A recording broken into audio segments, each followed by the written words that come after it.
Je m'appelle Alexandre Benoît, j'ai 46 ans et je suis le président et fondateur d'E-Med-Service. E-Med-Service, en fait, c'est une plateforme web où les professionnels de l'hôpital, les infirmières par exemple, se connectent le matin et vont voir pour l'ensemble des patients hospitalisés qu'est-ce qu'il y a à faire pour eux avant et après leur hospitalisation. Je travaillais avant de créer E-Med-Service pour le ministère de la Santé et j'ai pu observer que beaucoup d'établissements, d'hôpitaux et de cliniques étaient concentrés évidemment sur la prise en charge des patients lorsqu'ils étaient hospitalisés. Il était de plus en plus important d'améliorer ce suivi en ce qu'on appelle en pré- et en post-hospitalisation.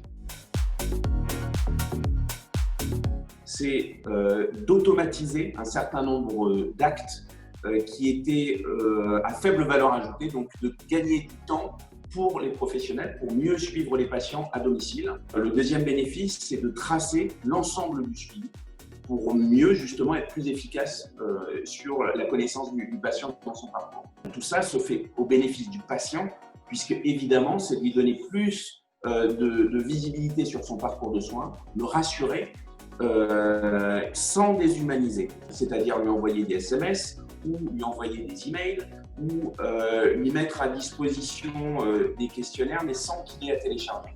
Par exemple, le téléphone, qui reste très important, puisque un patient qui a son infirmière au téléphone, c'est quelque chose d'excessivement rassurant pour lui.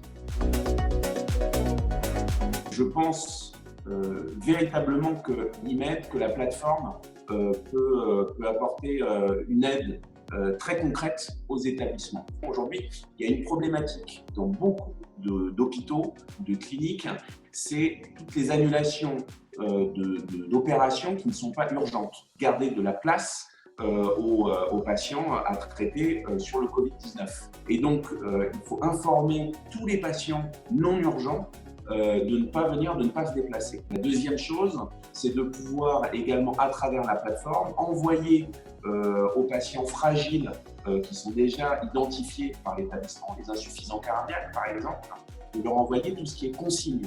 Et la troisième chose, c'est de faire du suivi à domicile de patients soit déjà infectés par le virus, soit à surveiller, et de pouvoir leur envoyer un questionnaire quotidien sur l'évolution de la température, la fébrilité, voilà, donc de faire du télésuivi. Et ce que l'on propose pour être utile le plus possible, c'est de mettre à disposition gratuitement la plateforme. Et nous, toute l'équipe est mobilisée et ce qu'on peut faire, c'est être opérationnel en moins de 24 heures pour déployer la plateforme et communiquer auprès de leurs patients.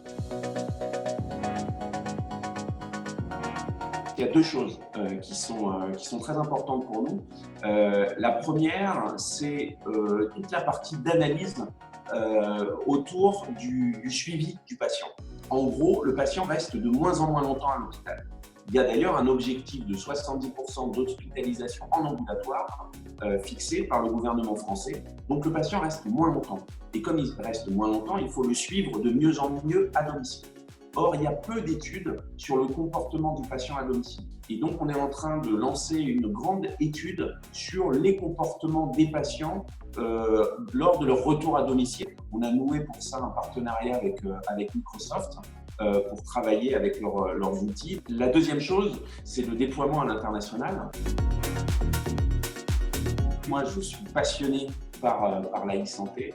C'est merveilleux de faire ce que l'on aime. Donc d'abord, faire ce que vous aimez, c'est très important. Si j'ai un conseil à donner à des jeunes entrepreneurs, par exemple, si on dit toujours le temps, c'est de l'argent, je pense que entrepreneur dans la e-santé, c'est plutôt l'argent, c'est du temps. Donc essayez déjà de réfléchir au modèle économique pour durer le plus longtemps possible et pour se faire une place parce que ça demande du temps et il faut s'accrocher. Mais ça vaut le coup.